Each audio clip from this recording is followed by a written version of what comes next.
It's August. It's a hot day.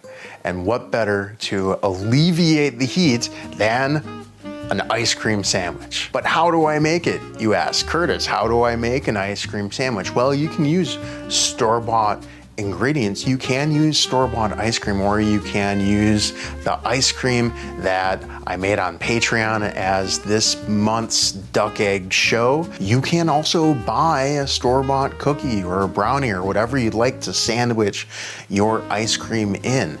But if you stick around, I'm gonna show you how to really make a nice homemade ice cream sandwich with a really good chew to it. You're gonna know exactly what's in it. You're gonna feel good serving it to your guests, to your kids, to yourself. I mean, it's not exactly health food here, it's ice cream, but we should know what's in it, and we should be happy with it and comfortable with it. I'm not gonna look at the label if it had one and go, oh, I can't pronounce half this stuff. So you can go with a brownie or with a cookie if you'd like, but when you freeze those things, they tend to get really hard, and they also tend to be a little thicker than you want to open your mouth to get something that's gonna be hard to chew in. So what we're gonna do here is we're gonna make some cake. We're gonna make some flat cakes, which means that I want a cake recipe, but I'm going to omit most of the leavening power from that cake. So we're gonna be doing two things here. I'm going to make sort of a chocolate sandwich cookie. I want that to be more of like a devil's food cake. And then I'm gonna make a chocolate chip cookie sandwich, and both are gonna be absolutely delicious, and we'll taste them after. So you just want your favorite chocolate cake recipe. It could even be a chocolate cake from a box, because most of those you need to add an egg to. Egg is your leavening power. We also have things like baking soda and baking powder, and I'm actually still going to add some of that, but I'm really going to add about half of what I normally would. I want it to have a little bit of but not, too much. So that's the benefit of making it yourself. And since we're not actually making a cake, no one's gonna frost this, no one's gonna serve this to anyone on their birthday. Ice cream sandwiches for your birthday sounds delicious. We don't really have to worry about the sort of cake chemistry that goes on, the very fluffiness of folding things in and scraping things down and all of that. We can throw our ingredients together, and this can be very easy if you want it to be. So I'm gonna start off with a 1/4 cup plus 3 big spoons, or just 7 big spoons of sugar. And to that, I'm just gonna add 3 big spoons of melted butter and incorporate those together. Then I'm gonna go with about a 1/2 little spoon of vanilla and 5/8 of a cup of milk, whole milk. When I say milk, I mean whole milk. Come on, that's milk. Then I want about an 1/8 of a little spoon, or a heavy pinch of salt, and 1/2 a little spoon of baking powder.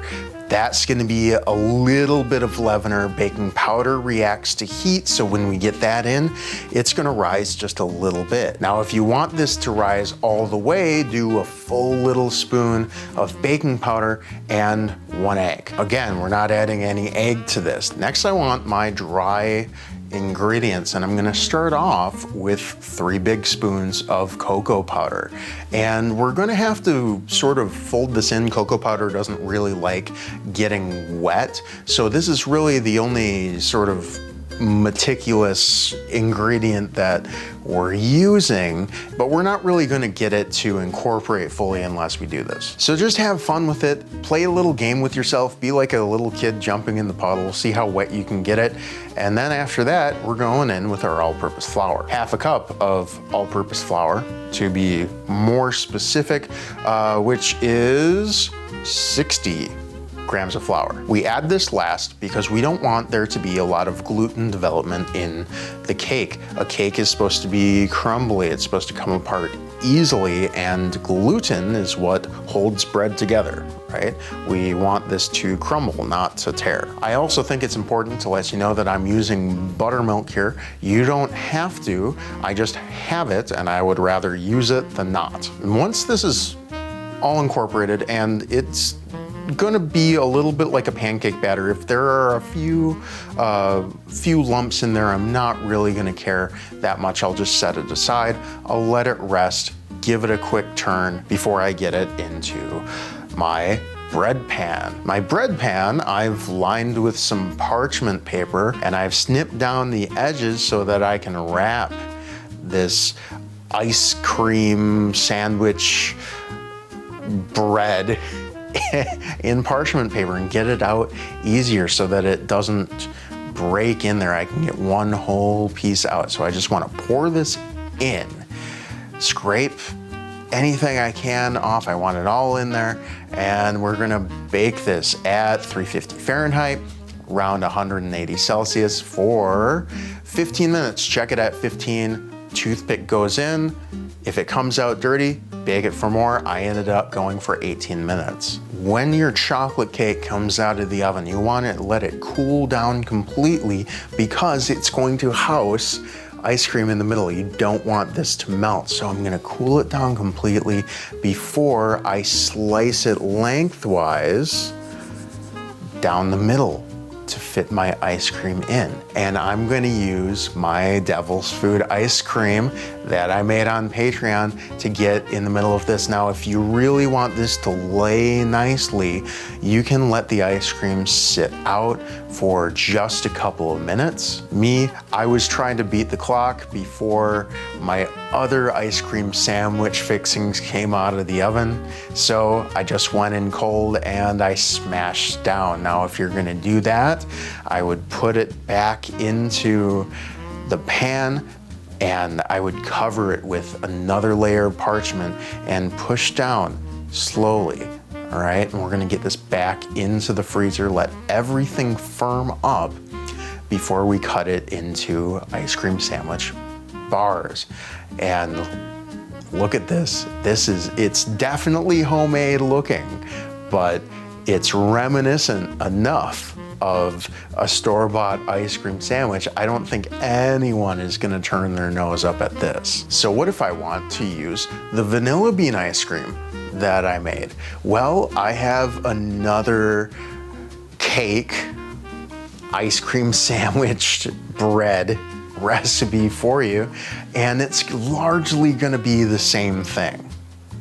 We're just gonna tweak it a little bit to make it work. The sugar and butter are going to be the same, but this time I'm gonna go in with half a little spoon of almond extract. Now that's gonna have that beautiful sort of maraschino cherry flavor. It's gonna marry much more nicely with these warm flavors that we have, with the molasses, with the chocolate chips, with the vanilla. And speaking of, I'm gonna go in with about a big spoon of molasses. What you see here is just a little bit too much, in my opinion, but didn't hurt anything. We're gonna add the same 5/8 of a cup of buttermilk, that 1/8 of a little spoon or a heavy pinch of salt, and a half a little spoon of baking powder. We're gonna skip the cocoa powder this time and go right in with that half a cup, 60 grams of flour, mix that in, and just a handful of chocolate chips that I'm going to further chop. I don't want whole chocolate chips in this.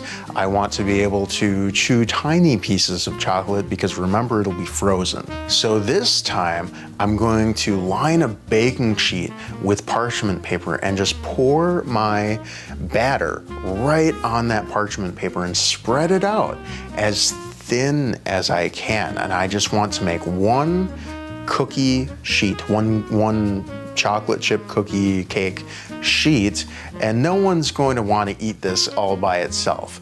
But don't worry, once it ends up baking, same temperature, 350 Fahrenheit, 180 Celsius for around 15 minutes, check it at about 12. This is a very thin layer. We're gonna bring that out and we're going to stamp out some cookie shapes. Now I have these ring molds. These are about 2 inches in diameter, but you can use whatever you want. If you have a cookie cutter that you love, use that. You could use an inverted coffee cup. You could use a smaller plate and cut it out with a knife. I like to use something that I can stamp with and then press it out of. So once I have enough of my chocolate chip cookie rounds stamped out of my cake, I can start assembling. I do want to make sure that they're cool, so maybe just blasting them in the freezer for 10 minutes. They're thin, they're not going to hold on to a lot of heat, but just make sure that they're cold so that when you go to assemble, they're not going to melt all over the place. And for that matter, freeze your mold as well. I happen to have 4 of these, so I used 1 to stamp out and I froze the other 3. It doesn't have to be for long. 10 minutes, 15 minutes. That's not a lot of material here. It's not gonna take long to freeze it. So I have enough cookies here. I have enough material to make 6 ice cream sandwiches in this method. And so what I'm gonna do is take 1 cookie, put it at the bottom of this mold, and I'm just gonna use a 1/3 measuring cup for consistency here. You can use whatever you want. You can measure this ice cream however you want. You don't even need to measure it, just get it in there. But I'm gonna build it inside the ring mold. So I want 1 cookie on the bottom, a 1/3 of a cup of ice cream on the top. It's been sitting out for a little bit of time so I can press it in, top it with another cookie, and lift off. Now I can only do 3 of these at a time because I only have 3 frozen ring molds, but I'm gonna get this back in the freezer, wait until they're frozen again, come back out and do my other 3. So now we have the 2 ice cream sandwich ideas. I ended up storing these in zip top bags. You can freeze them inside of a Tupperware. You could even wrap them in parchment. I think that gets a little messy though. So let's taste these and see which one wins. Which one do we like better? All right, this beautiful vanilla bean ice cream cookie sandwich thing. I just can't wait to taste it. It smells so good.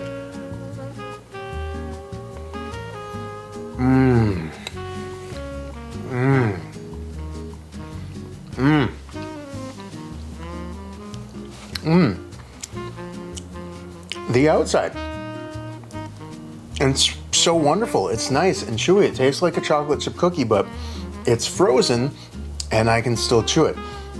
That's wonderful. The inside of this vanilla bean ice cream, it's just wonderful. We think of vanilla as being the sort of flavorless option, but if you've ever had real vanilla, if you've ever had those real vanilla flakes in there, that vanilla bean caviar, you'll know that it's just amazing. I absolutely love this.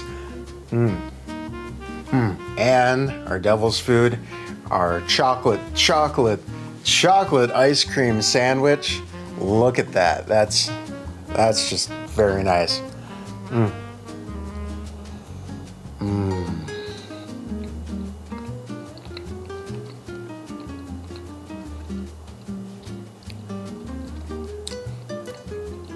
All right, so what do we have here? We have this sort of chewy chocolate cake outside. Then we have this creamy, velvety chocolate inside. And then we have those chocolate chunks, that 71% cacao chocolate chunk that's just a little bit chewy in there. You have 3 different expressions of chocolate that all express themselves very differently. This is very nice. I love them both. Let me know which one you would prefer. Also, I'm working on a YouTube membership for those that are interested in supporting the channel. So if that interests you, let me know in the comments down below. I should have that out and available in the next couple of weeks. Get in the kitchen and make something awesome. Goodbye, Dr. Malcolm.